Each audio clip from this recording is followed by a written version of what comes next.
나는 반드시 건강하다. 병원에 가면 신체 나이가 뭐 20대다 30대다 이렇게 해주는데 근육량 많다고 해서 신체 나이가 젊다라고 그 기준치가 저는 잘못됐다고 생각하기 때문에 그걸로 내가 운동을 바람직하게 하고 있다 생각하시면 안 될 것 같습니다. 거기에도 우리가 어떤 여러 가지 생리적, 화학적 반응에 의해서 우리가 치유하고 회복을 한다고요. 그런 논문도 있고. 근데 거기 위한 조건이 무엇이냐면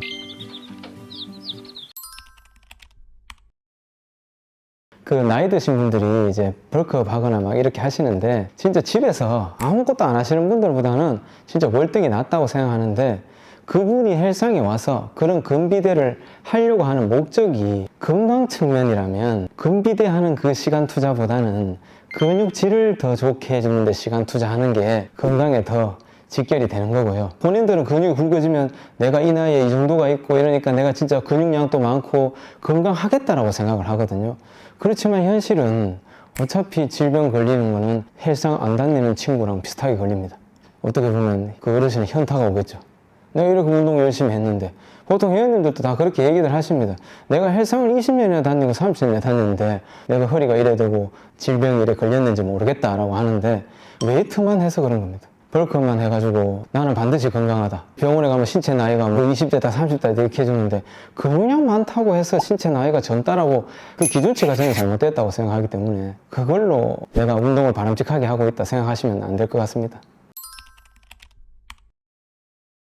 헬스 하시는 분들 이거 왜 요가 같은 거 안 하세요? 그러면은 제가 그거는 저랑 안 맞는 것 같아서 이렇게 얘기하고 왜 헬스 안 하세요? 그러면 여성분들은 저랑 안 맞는 것 같아서 이렇게 많이 얘기하죠. 근데 우리가 공부를 하러 가면 예를 들어서 영어가 있고 수학이 있다 칩시다. 영어는 100점이고 수학은 70점이에요. 그러면 어느 학원을 가야 되냐면 수학 학원을 가야 되겠죠. 그건 당연히 내가 부족한 거 채워가야 되는 게 맞다고 생각하면서 이 운동은 자기가 할 만한 걸 하러 갑니다. 그러면 제가 변하는 게 없죠.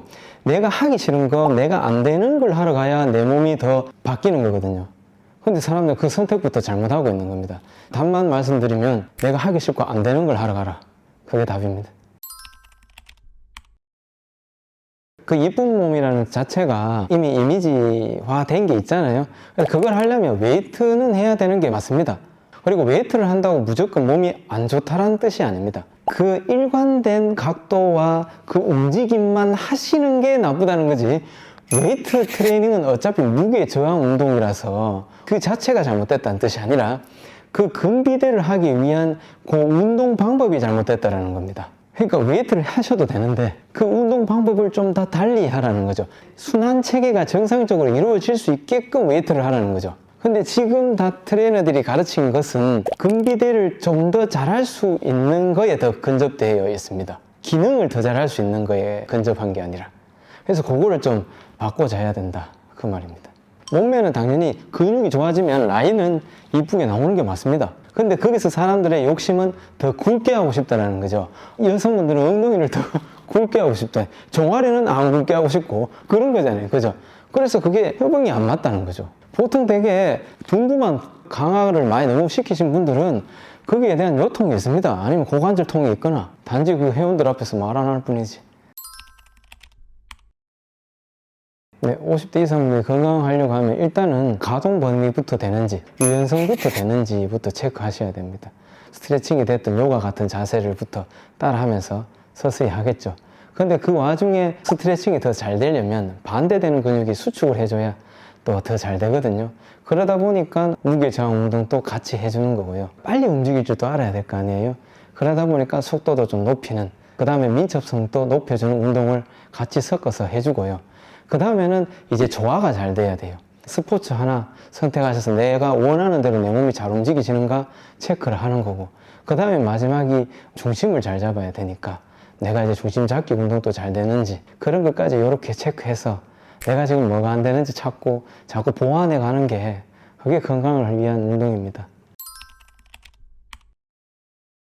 일단은 다들 관절에 초점 맞춘 것부터 좀 벗어나야 된다 생각하거든요. 병원에 가니까 자꾸 관절만 쳐다보고 MRI만 찍고 자꾸 CT만 찍고 하니까 관절 자꾸 쳐다보고 있는 건데 그 관절이 왜 그렇게 됐냐라는 거죠. 관절 지 혼자서 막 움직이면서 그렇게 됐냐라는 거죠.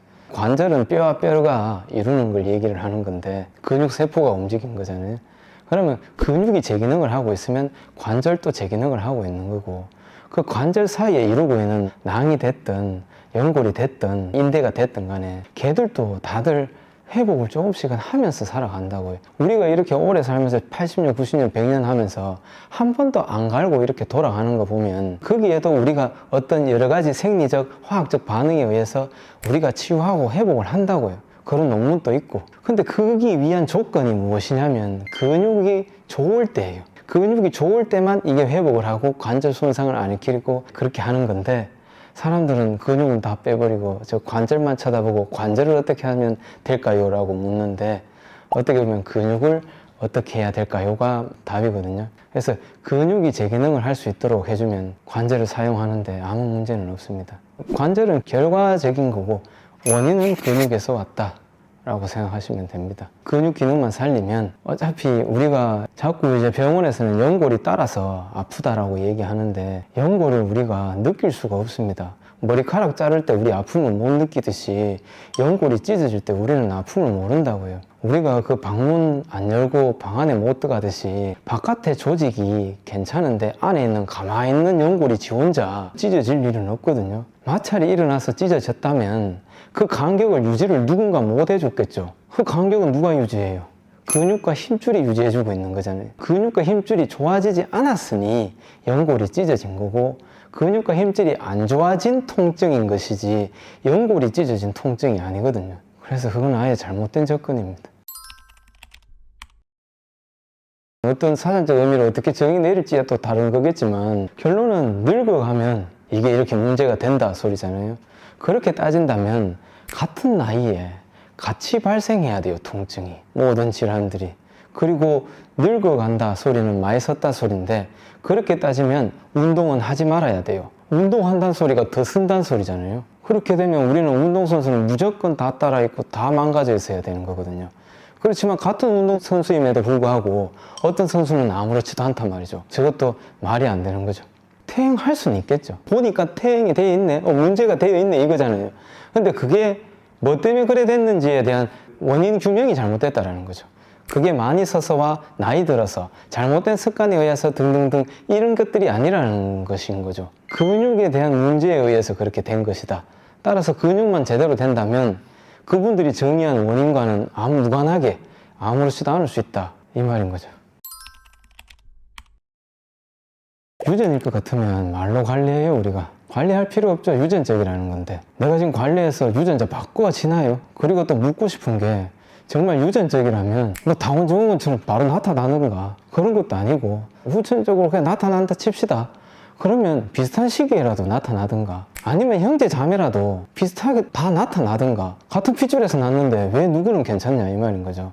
유전적이라는 말이 너무 막말하는 것 같아요. 저는 제 회원 중에 의사분들이 제일 많으니까 부탁하는 게 그런 말을 웬만하면 좀 안 해줬으면 좋겠다. 그리고 운동할 때 무리하지 말란 말도 좀 안 했으면 좋겠다. 사람들은 너무 조심해야 한다. 뭘 해야 좋아지는데 조금 아프면 안 하려고 하니까 우리가 자전거 타다가 넘어지면 자전거 안 타요. 과정이라는 게 있는 거잖아요. 그래서 그걸 거쳐서 좋아지는 거 있듯이 유전적이라는 걸 그렇게 믿어버리면 우리는 해야 될 게 없는 거죠. 노력해야 될 게 없다고요. 그거 유전적인 게 아닙니다. 이거부터 인식시켜 드리는 거죠. 제가 좀 원성이 높아지더라도 설득을 시키려고 하는 거죠. 어쨌든 제 회원이잖아요. 저 믿고 여기 왔는데 저는 이런 걸 해주고 싶은 거죠. 운동센터를 누가 소화불량 때문에 오겠어요. 근데 맨날 소화가 안 돼가 제대로 못 먹겠대요. 근데 분명히 병원에서는 약도 먹어봤고 이미 안 됐으니까 계속 불편하다 하시고 있을 거 아니에요. 그렇지만 내가 이제 설명을 하면 아이고 내가 이때까지 해보고 다 해봤는데 안 되는데 뭐 되겠나 이제 이렇게 말씀하시지만 그래도 전 설명을 하죠. 원리에 대해서 설명을 하고 고쳐질 수 있다. 그래서 진짜 해봐라. 더 나빠질 일도 없고 최악의 상황은 이미 일어나는 건데 해보라고 계속 설득을 하고 근데 빨리 변화치가 일어나는 것들이 있거든요. 그걸 먼저 느끼게 해주면 됩니다. 결론은 이런 상황에 대해서는 제가 이 회원님한테 신뢰를 줘야 되거든요. 나를 믿게끔. 그래서 자꾸 설명을 하고 요거 해보고 조금 좋아지게 해줘서 따라오게 하는 거죠. 다 여러 가지 아파서 온다 했잖아요. 하나만 좋아지면 이제 다른 거는 이제 믿고 따라오는 거죠.